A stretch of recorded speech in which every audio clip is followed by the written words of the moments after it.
Bienvenidos, taco lovers! Are you ready to embark on a flavor-packed journey with me? Today we're diving into the world of Carne Asada, where juicy marinated steak meets the grill for an explosion of taste. I'll show you a step-by-step guide on how to make the perfect Carne Asada. So let's get started! Welcome back, everyone. First of all, what is Carne Asada exactly? Well, literally translated, Carne Asada means roasted or grilled meat. So really, it's actually a very simple dish to make. The key to good Carne Asada is the marinade, the cut of meat, grill technique, and believe it or not, how you cut it. More on that later. Other than that, it's just marinated and grilled steak. Okay, so the first step is select the right meat. Most common cuts are flank or skirt steak. Both are good for making asada because of how the meat fibers are arranged. Both cuts prominently show which way the grain goes, which is an important factor that I'll explain later. Flank steak is generally more lean and has a good meaty flavor, while skirt steak typically has more fat, which can enhance flavor but also contains more connective tissue. So there are pros and cons to both.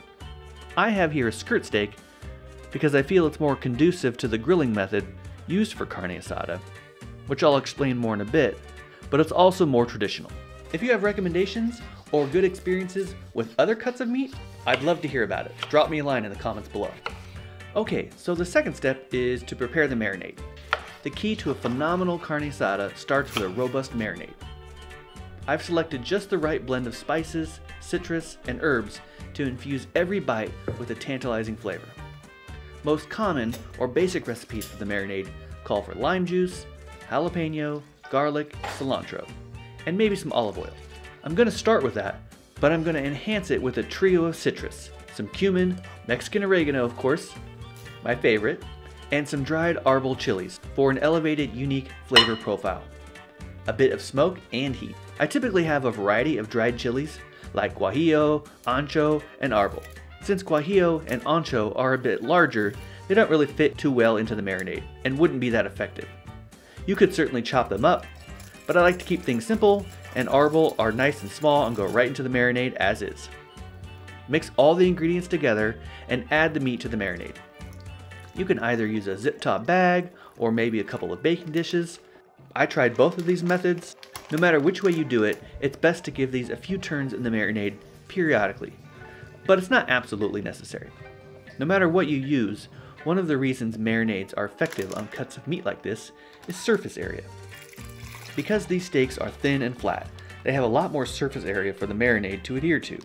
For instance, a tri-tip would probably make an excellent Carne Asada, and it's a good value, but the marinade wouldn't be exposed to a large portion given its shape, which is why skirt and flank steak work so well. Let it marinate in the refrigerator for a minimum 1 hour or all the way overnight. That said, there's a lot of debate out there about what is best. Do you get more flavor letting it marinate longer? Does the meat get slowly tenderized the longer you let it marinate? If we reach into our science grab bag for a moment, we can see that the real tenderizing of the meat, where the marinade is allowed to permeate the inner parts of the steak, would have to be accomplished with enzymes that can actually break down the structure of the meat fibers.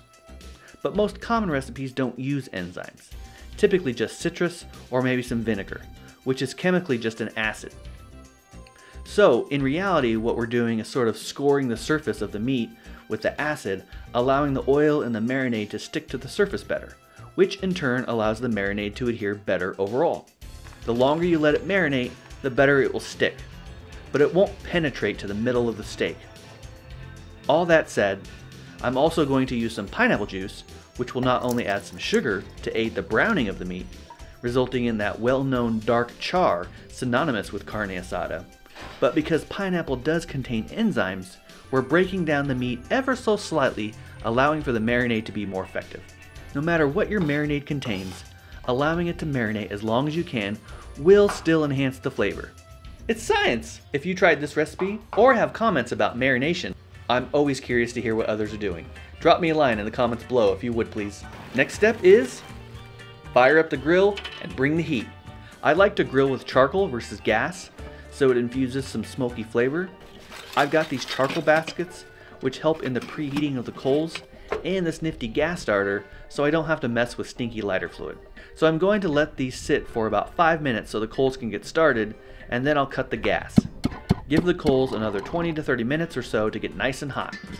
If you're using a gas grill, then you'll want to preheat it to high for about 4 or 5 minutes.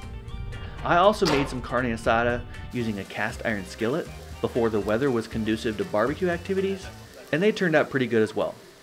But grilling carne asada goes against every barbecue aficionado's natural intuition, which is to maybe sear for a couple minutes on direct heat and then move to the cooler side of the grill for indirect heat, or vice versa. I have mentioned this earlier, but one of the tricks to making good carne asada is hot and fast. So we're going to cook this over direct heat for about 5 to 7 minutes the entire time. We're not going to move it to indirect because we want to cook it fast and we want that distinctive char on the surface. But we are going to cover it so that we don't get flare-ups, which any good grill master will tell you will take your meat from perfect to disaster very quickly. That said, we probably will get a few flare-ups, but reducing the risk by covering it, thus removing the air that helps fuel them. My all-time favorite celebrity chef did an episode on skirt steak, and his method, while maybe unorthodox, is certainly worth further investigation. He cooked them right on the coals! What? And he did so to reduce the distance, and more importantly, the air between the coals and the meat. I'm using briquettes, so I wouldn't want to do that, but I do have some hardwood and lump charcoal, so I may try that someday. Until then, that sizzle of the steak hitting the hot grates is music to my ears. As the flame kisses the meat, the aromas will fill the air, leaving your neighbors envious. The grilling process is really rather easy. Essentially, you just want to cook this hot and fast to achieve that beautiful char and juicy perfection. Just make sure you let the steak rest before you cut into it, at least 5 minutes, but I usually give it about 10 minutes for best results. Okay, with the steak grilled to perfection, it's time to assemble the ultimate taco experience.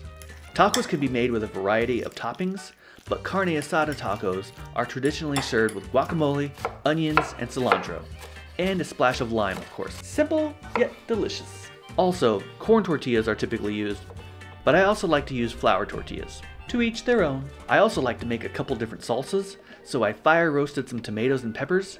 I make a more traditional salsa fresca with the usual suspects, but I like to make a super spicy habanero salsa for my son and I. Both are easy to do, and the fire roasting element adds another flavor profile. Alright, so now we're going to slice the meat, making sure to cut the meat against the grain into thin slices. Remember, I said that how you cut the meat is just as important as the marinade and the cut of steak you get.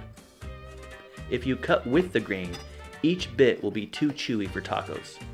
Sure, it will taste good, but it won't have the tender, easy to eat feeling we all know and love. That's because cutting against the grain results in very short meat fibers, and cutting each slice thinly will enhance this effect. Now, assemble your tacos in whatever way floats your boat, or your tortilla. I like to layer them with meat, guac, some of that spicy salsa, and then onions and cilantro. Don't forget to hit it with some lime. And there you have it, your very own masterpiece, carne asada tacos that will leave your friends and family craving more. Just look at them. Aren't they delicious? You should be proud. Give yourself a pat on the back. Don't forget to push all those buttons so you can enjoy more delicious recipes and fun cooking tips.